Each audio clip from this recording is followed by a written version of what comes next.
Hello and welcome. Today, we're jumping into a really critical skill for anyone who's serious about using AI. We're talking about how to build guardrails and constraints right into your prompts.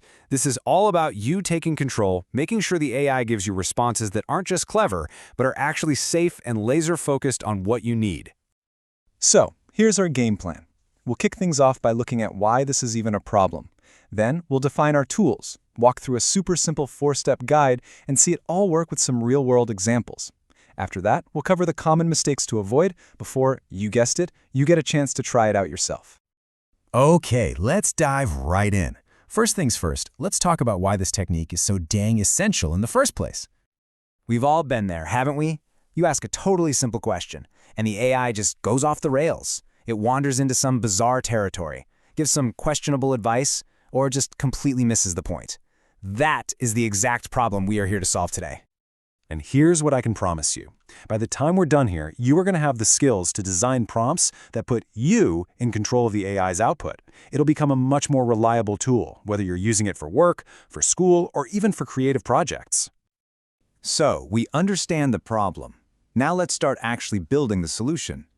We're going to start by defining two key ideas that are the bedrock of this whole technique: guardrails and constraints. First up, we have guardrails. The best way to think about these is like they're the constitution for your AI, right? They are the big picture, foundational rules that guide its entire behavior. They set those broad boundaries to keep it operating safely and on topic. And well, if guardrails are the big picture constitution, then constraints are the specific laws. These are the explicit do this and absolutely do not do that commands you write directly into your prompt to enforce those high-level principles. So you might be asking, when is this actually necessary? Well, it's absolutely vital anytime you're dealing with high-stakes stuff, like in healthcare or finance, or when you need to protect a specific audience, like kids, or even your company's brand. Okay, let's get practical.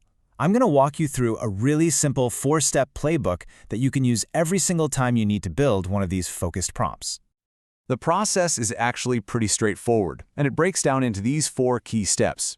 First, you identify the potential risks. Just ask, what could go wrong here? Second, you write crystal clear do and don't rules to prevent those things from happening. Third, you specify a safe alternative. What should the AI do instead if it gets a tricky question? And finally, you have to test it. Test your prompt with weird, tricky questions to make sure those guardrails actually work. Theory is great and all, but let's see how this actually works in the real world. We're going to look at a few really powerful examples that bring this whole idea to life. Okay, check out this first one. It's a fantastic example because it does 2 things at once. First, it sets up a helpful persona, an educational assistant. But then it builds this really hard wall against dangerous topics like hacking. And this part is crucial.